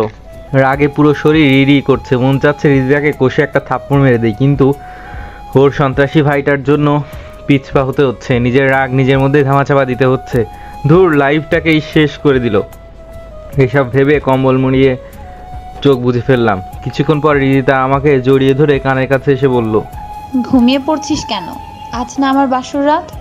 কথাটা শেষ হওয়া মাত্র হৃদিতাকে ঝটকানি মেরে সরিয়ে দিয়ে বললাম, কিসের বাসর রাত? আজ আমার মরণ রাত। আমার কথা শুনে হৃদিতার হাসি উজ্জ্বল চেহারা নিমিষেই মলিন করে বলে, ছি, এসব অলক্ষণের কথা মুখে আনতে নেই। বুঝতে পারছি আমার উপর তোমার অনেক রাগ জমে আছে। চাইলে আমাকে আঘাত করে তোমার রাগ নিবারণ করতে পারো, বাধা দিব না। কিন্তু রাগের ঘরে এসব অলক্ষণে কথাবার্তা বলো না, প্লিজ। হৃদিতার আদো কান্না চেহারা দেখে এবার বুঝতে পারলাম মেয়েটা সত্যিই আমাকে অনেক ভালোবাসে। ভালোবাসা ছাড়া এরকম পাগলামি করা সম্ভব না। এমন মেয়েকে লাইফ পার্টনার হিসেবে পেয়ে মন্দ হয়নি। তারপরও আরেকটু বাজিয়ে দেখতে হবে সে কতটা আমায় ভালোবাসে। আনমনে ভাবতেই হৃদিতা আরও কান্না সুরে বলল, কি ভাবছো? হৃদিতাকে কাঁদানোর জন্য বললাম, ভাবছি কি করে নিজের জীবন শেষ করা যায়, সেই চিন্তাই করছি। কিন্তু নিজের জীবন নিজ হাতে তো শেষ করা সম্ভব না, তাই অন্য কোনো উপায় ভাবছি। বাসর রাতে সবাই কত রোমান্টিক কথা বলে, আর তুমি আমাকে এসব বলে কাঁদাতে চাচ্ছ? তোর সঙ্গে কথা বলার আমার বিন্দুমাত্র ইচ্ছা করছে না। কখনো আমার কাছ থেকে ভালোবাসা পাবি না, স্ত্রী হিসাবে আমার কাছে অবহেলিত হয়ে থাকবি। এই বলে কম্বল আর বালিশ নিয়ে সোফায় ঘুমিয়ে পড়লাম। চোখ বুঝতে ঘুমের রাজ্যে কখন হারিয়ে গেছি নিজেও জানি না। সকালে পাখির কিচিমিচির শব্দ শুনে ঘুম ভেঙে গেল। চোখ মেলে পাশে তাকাতেই লক্ষ্য করলাম হৃদিতা সোফায় বসা অবস্থায় ঘুমিয়ে আছে। একদম বাচ্চাদের মতো নিষ্পাপ লাগছে। এমনিতেই অনেক রূপবতী, ঘুমানো অবস্থায় তার রূপের ঝলকানি আরও বৃদ্ধি পেয়েছে। ইচ্ছা না থাকার পরেও তার কপালে চুমু এঁকে দিতেই হঠাৎ নড়ে চড়ে উঠে দেখে জলদি ওখান থেকে সরে যেতে চাইলেই পেছন থেকে রিদিতা বলে ওঠে, রাতেই না বললেন আমাকে একটুও ভালোবাসবেন না, এখন আবার লুকিয়ে কিস খাওয়া হচ্ছে তাই না? এই রে, ধরা খেয়ে গেলাম। ঘুমিয়ে তো ছিল, টের পেলো কেমনে? নাকি আমার আগেই ঘুম ভেঙেছে? যাই হোক, কোনো এক কথা বলে বিষয়টা ধামাচাপা দিতে হবে। মানে তোর কপালে মশা পড়েছিল, তাই মশাটাকে মারতেই কাছে গিয়েছিলাম, এছাড়া অন্য কিছু না। জনাব, আপনার মনে দুষ্টুমির উদয় হয়েছে, তা আমি খুব ভালো করেই বুঝতে পারছি। এই বলে আমার একদম নিকটে এসে বলে, এত সংকোচ বোধ করছো কেন গো? আগ পিচ তো আমার কাছে তোমাকে ধরা দিতেই হবে। অসম্ভব, তোকে আমার স্ত্রী হিসেবে মেনে নিচ্ছি না। মেনে তো আপনাকে নিতেই হবে জনাব। রিদিতা, বাইরে বের হ, কত রোমান্স করবি? ও দরজার ওপাশ থেকে তানিয়ার কথাটা শুনে রিদিতা আমার কাছ থেকে চট করে সরে গেল। রিদিতার কাণ্ড দেখে আনমনে হেসে উঠলাম। আমার হাসি দেখে রিদিতা বলে, কি হলো, হাসছো কেন? এমনি। দরজার ওপাশ থেকে তানিয়া দরজা ধাক্কা মেরে বলে ওঠে, রে, দরজা খুলবি নাকি ভেঙে ভিতরে যাব? আরে আসছি, দাঁড়া। তারপর এক এক করে তানভীর, নিলয়, শফিক, রাজু সবাই এসে আমার দিকে তাকিয়ে ফাজলামো শুরু করে বলে ওঠে, বাসরাত কেমন কাটলো দোস্ত? তোদের মুখে আর কোনো কথা নেই, এসেই এইটা বলতে হবে? অদ্ভুত। এই বলে তাদেরকে পাশ কাটিয়ে অষ্টমে গেলাম। শালা তোরা বন্ধু নামে হারামি, মাফিয়ার বোনকে বাধ্য হয়ে বিয়ে করতে হয়েছে। বুঝতে পারছিস না বাসরাত কেমন হবে? এটা আবার আমাকে জিজ্ঞেস করতে হবে নাকি? আনমনে একাই বকবক করছি উপর দিকে। এই যে আপুমনি, বাসর রাত কেমন কাটালেন? আর বলিস না, এতদিন সিনেমায় যে কাহিনী দেখেছি সেম কাহিনী আমার সঙ্গে হয়েছে। মানে? কাল রাতে আমাদের স্বামী স্ত্রীর মাঝে আলিঙ্গন হয়নি রে। অনেক স্বপ্ন ছিল ফুলসজ্জার রাতে স্বামীর সঙ্গে প্রেমালাপ করব, কিন্তু খবিশটা রেগে সোফায় গিয়ে ঘুমিয়ে পড়লো। আমারও কোনো কিছু বলার সাহস হচ্ছিল না। নিরুপায় হয়ে তার পাশে রাত পাড়ি জমিয়েছি। খবিশটা একবারও জিজ্ঞেসও করলো না যে বিছানায় না ঘুমে সোফায় কেন ঘুমাচ্ছি। কি আর করার, বিয়েটা হয়তো ও করতে চায়নি, কিন্তু তোর ভাইয়ার চাপে মত দিতে বাধ্য হয়েছে। যাই হোক, তুই ওকে আরো অনেক বেশি ভালোবাসবি, যাতে তোকে ছাড়া অন্য কাউকে কল্পনাও করতে না পারে। ঠিক আছে, আমি বরং সেটাই করব। এবার আমরা তাহলে আসি। ওকে। এইদিকে অসম থেকে বের হয়ে লক্ষ্য করলাম পুরো রুম ফাঁকা। কি ব্যাপার? তানভীর, নিলয়, শফিক তারা কোথায় গেল? হ্যাঁ, হারামিগুলা না বলেই চলে গেল। আনমনে ভেবে বিছানায় বসে আছি, হঠাৎ দরজা খোলার শব্দ পেয়ে দরজার দিকে তাকাতেই লক্ষ্য করলাম রিদিতা খাবার হাতে নিয়ে আসছে। এদিকে খিদেই পেটে ইঁদুর দৌড়াচ্ছে। এই যে জনাব, খেয়ে নিন। খিদে নেই। সংকোচ বোধ করলে তো আর পেট ভরবে না, খেয়ে নিন প্লিজ। বললাম না খিদে নেই। এত করে যখন বললাম খেতে চাচ্ছেন না, তো না খেয়েই থাকেন। গেলাম আমি। আমিও কোনো কিছু না বলে চলে যাচ্ছি। এটা দেখে রিদিতা পেছন দিক থেকে ডাকলেও না শুনে দরজা টপকাবো এর মধ্যে আচমকাই মুন্না ভাই এসে বলে ওঠে, রনি, কোথায় যাচ্ছ? আমি নিশ্চুপ। দেখো না ভাইয়া, ও না খেয়ে বের হয়ে যাচ্ছে, আমার কোনো কথাই শুনছে না। রিদিতার অভিযোগ সুরে কথাটি শুনে মুন্না ভাই দীর্ঘশ্বাস ফেলে বলে ওঠে, সে কি, না খেয়ে যাচ্ছ কেন? তখন আমি বললাম, ভাইয়া আমার খিদা নেই। তা তো বললে চলবে না। রেদিতা, টেবিলে খাবারগুলো রেডি কর।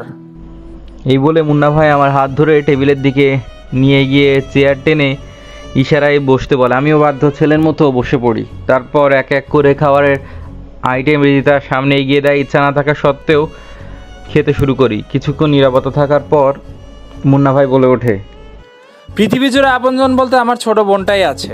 অকালে মাকে হারিয়েছি। মার মৃত্যুর পর বাবা আর একটা বিয়ে করে আমাদেরকে অবহেলা অনাদরে ফেলে চলে যান।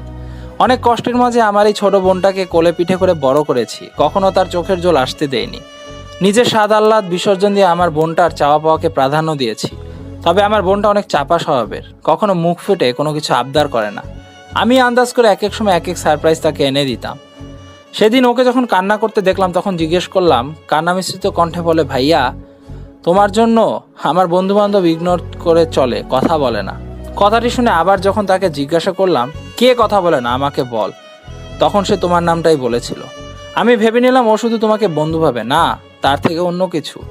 আনমনে ভেবে সন্দেহবশত জিজ্ঞাসা করি, তুই কি রনিকে ভালোবাসিস?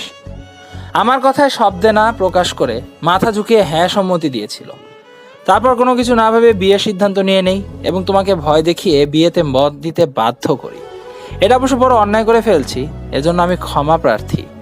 আর তোমাদের পড়াশোনার বিন্দুমাত্র ক্ষতিও আমি হতে দিব না, এ বিষয়ে নিশ্চিত থাকতে পারো। মেসে থাকার কোনো দরকার নেই, আমাদের এখানেই থাকবে। প্রয়োজনে তোমার বাবা মার সঙ্গে কথা বলে সবকিছুই স্বাভাবিক করব। এতে যদি ওনাদের পা পর্যন্ত ধরতে হয় তো আমি তাই করব। তারপরও নিজেদের মাঝে রাগ কিংবা মন খারাপ নিয়ে থেকো না ভাই, প্লিজ। মুন্না ভাইয়ের এরকম কথাবার্তা শুনে একটু না অনেকটা অবাক হয়েছি। যে মুন্না ভাই মানুষকে হুমকি ধুমকি দিয়ে কথা বলে, আজ আমার সঙ্গে এত মলিন ভাষায় কথা বলছে, তা সত্যি অবিশ্বাস্য। হয়তো বিয়েটা আমার বাধ্য হয়ে করতে হয়েছে ঠিকই, কিন্তু রিদিতাকে যে আমার অপছন্দ তেমন কোনো বিষয় না। স্ত্রী হিসেবে রিদিতাকে আমার বেশ পছন্দই হয়েছে, এসব ভেবেই বলে উঠি, আচ্ছা ভাইয়া ঠিক আছে, রিদিতাকে আমি স্ত্রী হিসেবে মেনে নিয়েছি, কিন্তু আমি তো এখনো বেকার। রিদিতার দায়িত্ব তোমাকে এখনই নিতে হবে না। যতদিন না তোমার পড়ালেখা শেষ না হচ্ছে ততদিনই তোমার আমার দায়িত্বে থাকবে, সমস্যা নেই। তাছাড়া তো এত সয় সম্পত্তি সবই তো আমার ছোট বোনটার জন্য। আর হ্যাঁ, কিছুদিন পর তোমার বাবা মাকে সবকিছু বুঝিয়ে বলবো না, কেমন? জি আচ্ছা। মুন্না ভাই চলে যাওয়ার পর রিদিতা বলে ওঠে, ভাইয়া হয়তো তোমাদের চোখে খুনি সন্ত্রাসী, কিন্তু আমার চোখে পৃথিবীর সেরা ভাইদের মধ্যে আমার ভাইয়া একজন। তার ঋণ আমি কখনো শোধ করতে পারবো না। এই বলে রিদিতা চোখের জল মুছে রুমে চলে গেল। বুঝতে পারলাম যে অনেকটা ইমোশনাল হয়েছে। বাসায় ভালো লাগছে না দেখে ক্যাম্পাসের মাঠে আড্ডা দিতে চলে আসলাম। বন্ধুরা আমাকে দেখা মাত্রই খোঁচা মেরে বলতে শুরু করলো, কি বন্ধু, পরিশেষে মাফিয়ার বোনকে বিয়ে করেই ফেললি? একদিক থেকে ভালোই হয়েছে, আমাদের সঙ্গে আর কি উচ্চ গলায় কথা বলতে পারবে না, বিকজ তুই আমাদের সঙ্গে আছিস।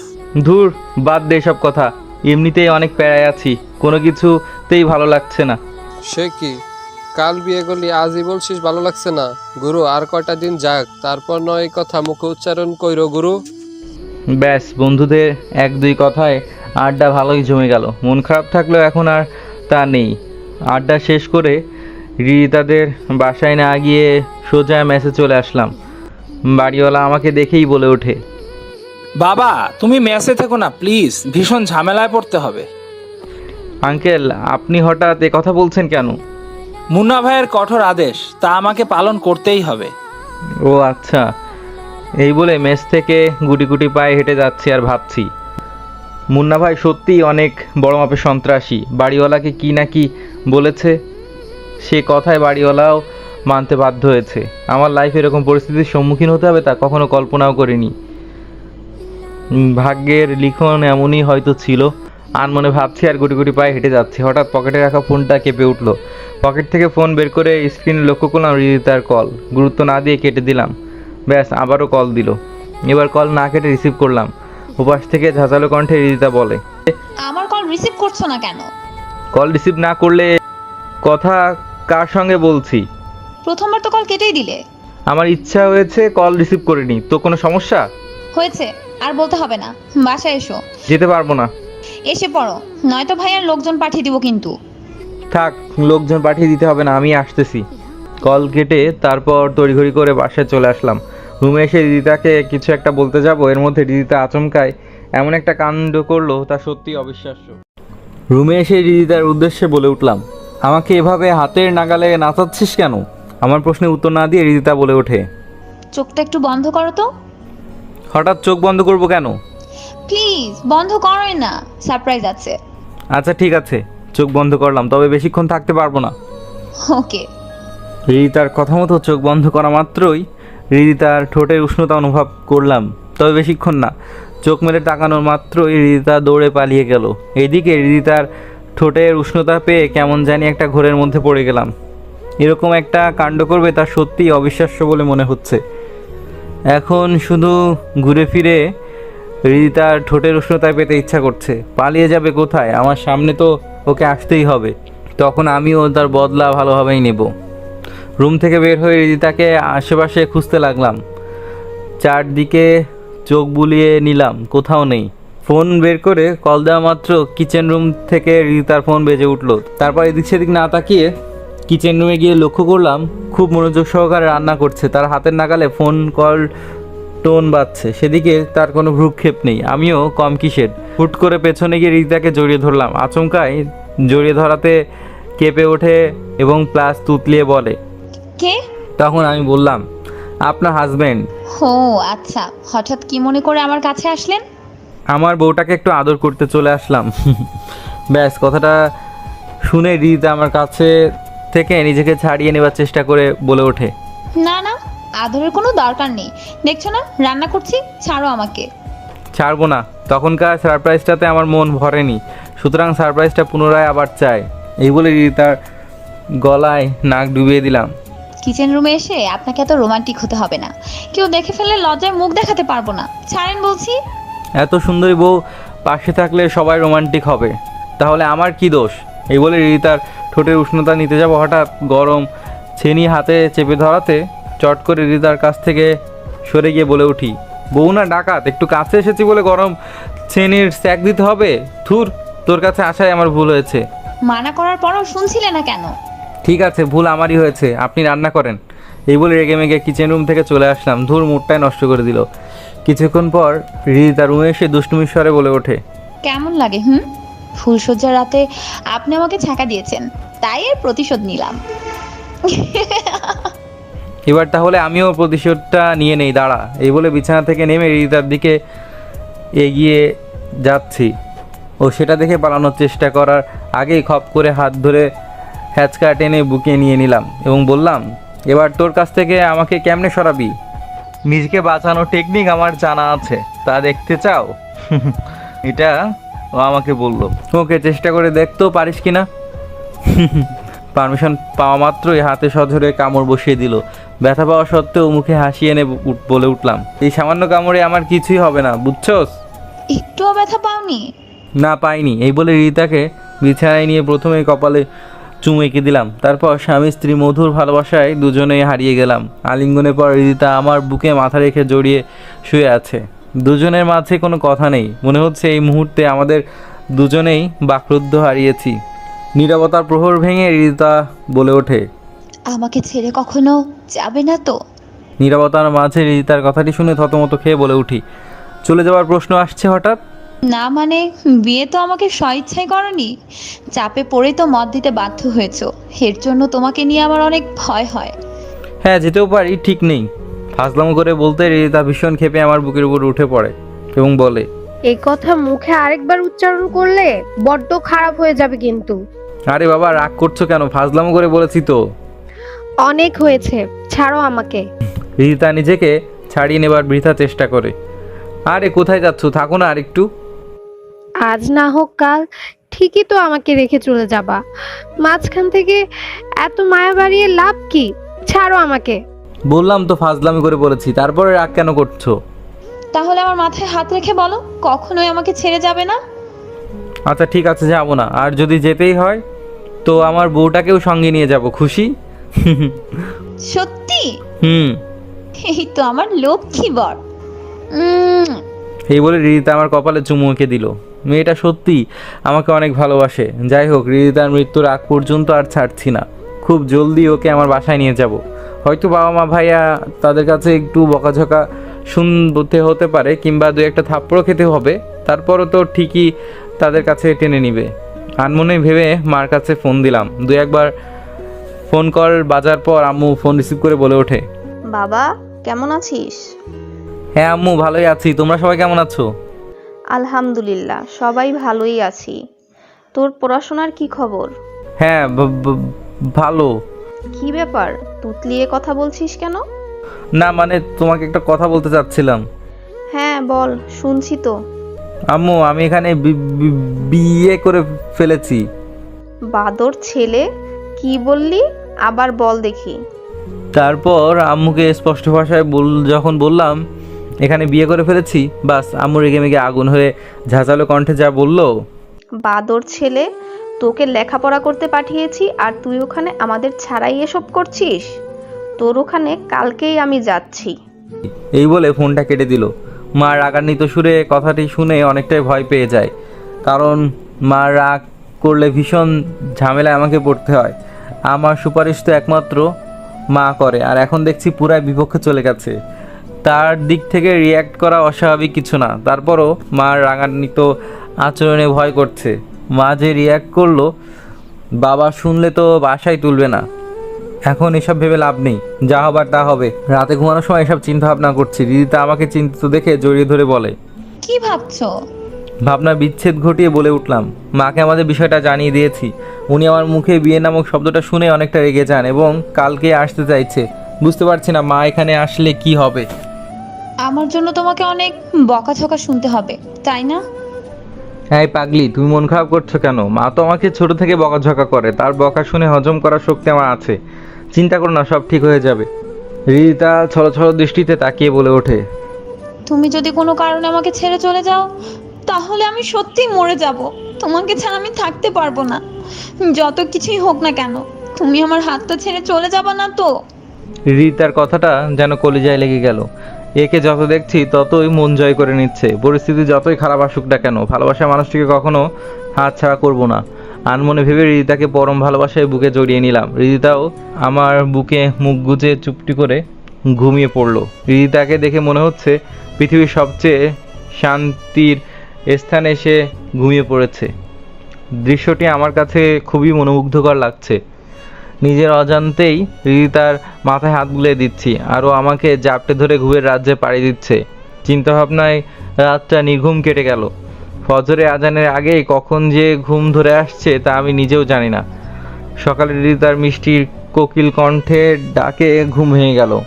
আমার চোখ লাল বর্ণ দেখে রিদিতা বলে ওঠে, কি ব্যাপার, তোমার চোখগুলো এমন লাল বর্ণ ধারণ করেছে কেন? নিশ্চয়ই রাতে ঘুম হয়নি, তাই না? হ্যাঁ ঘুম হয়েছে তো। মিথ্যা বললাম? মিথ্যে বলছো কেন? হ্যাঁ, তোমার চোখ প্রমাণ দিচ্ছে রাতে তুমি একটুও ঘুমাওনি। এবার আর লুকানোর চেষ্টা করলাম না, বলে ফেললাম। আসলে চিন্তা ভাবনা বেশি থাকায় ঘুমাতে পারিনি। মাকে নিয়ে আমার একটু বেশি চিন্তা হচ্ছে। যে মানুষটা আমার সুপারিশ সবসময় করতো সে এখন আমার বিপক্ষে চলে গেছে। তার মানে বুঝতে পারছো ব্যাপার কেমন কঠিন হয়ে দাঁড়াবে। চিন্তা ভাবনা করার কোনো প্রয়োজন নেই, নিয়তির উপর সব ছেড়ে দাও। এই বলে আমার কপালে চুমু এঁকে রিদিতা রুম ত্যাগ করলো। রিদিতার কথায় কিছুটা স্বস্তি পেলাম। সকালের পর্বটা এমনি কেটে গেল। বিকালে বাবা মা তার সঙ্গে ভাইয়া ভাবি সবাই চলে আসছে। মা আমাকে দেখে কোনো কিছু না বলে ঠাস ঠাস করে 2টা থাপ্পড় মেরে দিল এবং অজস্র বকাবকি শুরু করলো। বাবা শুধু দাঁতে দাঁত চেপে চোখ রাঙিয়ে তাকাচ্ছিল। ভাইয়া ভাবি তারাও আমাকে বোঝাতে লাগলো কাজটা আমি মোটেও ঠিক করিনি। কিছুক্ষণ এভাবে পরিস্থিতি গরমই থাকলো। মুন্না ভাই এসে সমস্ত ঘটনায় বাবা মাকে বলল এবং ক্ষমা চাইলো। ভাইয়া ভাবির সুপারিশে মা আর অমত পোষণ করলো না। পরিশেষে যা বলে উঠলো, যা হবার তা তো হয়েছে, এখন আমার ছেলের বউকে দেখতে চাই, সে কই? মার কথা শুনে চারদিকে চোখ বুলিয়ে নিলাম। রিদিতা নেই। তারপর রুমে গিয়ে লক্ষ্য করলাম ফ্লোরে হাঁটু মুড়ে কান্না করছে। বুঝতে পারলাম সম্পর্ক ভেঙে যাওয়ার ভয়ে কান্না করছে। তারপর রিদিতাকে বাবা মার সামনে নিয়ে গেলাম। রিদিতাকে দেখেই মা নিমিষেই ঠান্ডা হয়ে বলে ওঠে, বাহ, বৌমা তো অনেক রূপবতী আছে দেখছি, তবে তার গুণগুলো দেখার বাকি আছে। আন্টি, আমার বোন যেমন সুন্দর তেমন তার মনটাও অনেক সুন্দর। আপনাকে অনেক সেবা যত্ন করবে। কি বৌমা, সেবা যত্ন করবে তো আমায়? হ্যাঁ মা, অবশ্যই আপনার সেবা যত্ন করব। আমার তো আর মা নেই, মার ভালোবাসাও আমি পাইনি, তবে তার শূন্যতায় অনেক কেঁদেছি। আজ আপনাকে মায়ের আসনে পেয়েছি, সুতরাং আমি আমার সর্বোচ্চ দিয়ে হলেও সৎ আচরণ করব। ব্যাস, রিদিতার কথাতে মা গলে একদম পানি। তবে বাবা আমার প্রতি একটু নারাজ। তাকে হাত করতে কিছুদিন সময় লাগবে, তা খুব ভালোভাবে বুঝতে পারছি। পরিশেষে রিদিতাকে আমার পরিবারজন সবাই মিলে মেনে নেয় এবং বড় ভাইয়া মুন্না ভাইয়ার উদ্দেশ্যে বলে, এই বিয়ে পুনরায় আবার হবে, আর তা খুব জমজমাট ভাবে হবে। আলহামদুলিল্লাহ, আপনারা বিয়ের বিধি ব্যবস্থা শুরু করেন। এবার দুই পক্ষেই ধুমধাম করে বিয়েটা সম্পূর্ণ করবো ইনশাল্লাহ। হ্যাঁ, তাই হবে। 1 সপ্তাহ পর আজ দুই পরিবারের ধুমধামে করেই বিয়েটা সম্পন্ন হলো। এবার আমার কোনো মন খারাপ লাগা নেই। মনের মধ্যে অজস্র আনন্দের শিহরণ বয়ে যাচ্ছে। আমার পরিবারের একমাত্র বাবাই শুধু মন খারাপ নিয়ে আছে। হয়তো আমার বিষয়টা মেনে নিতে পারছে না, তবে খুব শীঘ্রই তার রাগ ভাঙিয়ে ছাড়বো। এই যে আমার প্রাণের দেবর, ছাদে একা একা মোবাইলে কি লেখালেখি করছো? ওইদিকে রিদিতা যে তোমার অপেক্ষায় আদৌ কান্না করে দিচ্ছে মনে হয়। ভাবি একগাল হেসে বলল। লেখালেখি বাদ দিয়ে ভাবির উদ্দেশ্যে বলে উঠলাম, না মানে ফেসবুকে টুকটাক গল্প লিখি তো, তাই এর জন্য নিজের ঘটনাগুলো গল্প আকারে ফেসবুকে পাবলিশ করছি। ওরে আমার লেখক দেবর রে, এখন লেখালেখি বন্ধ করে রিদিতার কাছে যাও। মেয়েটা অনেকক্ষণ ধরে তোমার জন্য অপেক্ষা করে বসে আছে। না, আর একটু লেখা বাকি আছে, এটা শেষ করেই যাচ্ছি। এ কথা বলা মাত্রই ভাবি ফোনটা কেড়ে নিল এবং আমাকে জোর করে বাসর ঘরে রেখে বাইরে থেকে দরজা আটকে দেয়। রিদিতা আমাকে দেখে অভিমান করে মুখ ফিরিয়ে নেয়। বিছানায় বসতে যাব, তখন রিদিতা বলে, এই খবরদার বিছানায় আসবে না।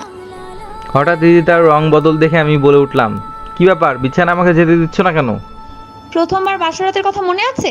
আমাকে যে ছ্যাঁকা দিয়েছিলে, তাই আজ আমিও তোমাকে ছ্যাঁকা দিব। ওই দিন তো আমার মন মানসিকতা ভালো ছিল না, এটা তো তোমাকে বুঝতে হবে। না, একটুও বুঝবো না। তুমি আমাকে ছ্যাঁকা দিয়েছো, আমিও তাই করব। প্রতিশোধ না নিলেই হয় না? এই তুমি বিছানা থেকে নামবে নাকি আমি সোফায় গিয়ে ঘুমাবো? আর এরকম করছো কেন? থাকো তোমার বিছানায়। এই বলে রিদিতা সোফায় চলে গেল। এদিকে আমি বেকুব মনে চলে গেলাম, কি পাগলামো করছে। কিছুক্ষণ যাওয়ার পর রিদিতার কাছে গিয়ে নরম সুরে বললাম, এই রিদিতা, ঘুমিয়ে পড়েছো কেন? বিছানায় আসো। বিরক্ত করো না, যাও এখান থেকে। এবার আর নিজেকে সংযত রাখতে পারলাম না। রিদিতাকে কোলে করে বিছানায় রেখে খুব শক্ত করে নিজেকে ওর সাথে আলিঙ্গন করলাম, খুব জোরে জড়িয়ে ধরে বললাম, পাগলামি করে আমাকে কষ্ট দিচ্ছ কেন? সেদিন আমিও একই কষ্ট পেয়েছিলাম। এখন আমাকে ছাড়ো, নয়তো কিন্তু লোকজন ডাকবো। ডেকে কি বলবা? বলবো তুমি আমাকে বাসর ঘরে মারধর করছো। ডাকো দেখি। মাত্র রিদিতা জোরে আওয়াজ করে কিছু একটা বলতে যাবে, অমনি দুই ঠোঁট নিজের দখলে নিয়ে নেই। অপরদিকে রিদিতা চোখ বুজে ফেললো এবং নিজেকে ছাড়ানোর বৃথা চেষ্টা করতে লাগলো। বাকিটুকু জানতে চাইয়া লজ্জা দিবেন না, তাদের স্বামী স্ত্রী ব্যাপার তারা নিজেরাই সমাধান করুক। আল্লাহ হাফেজ, আবারও দেখা হবে নতুন কোনো গল্পে। ততক্ষণ আমাদের চ্যানেলটা সাবস্ক্রাইব করে সাথে থাকুন। ধন্যবাদ।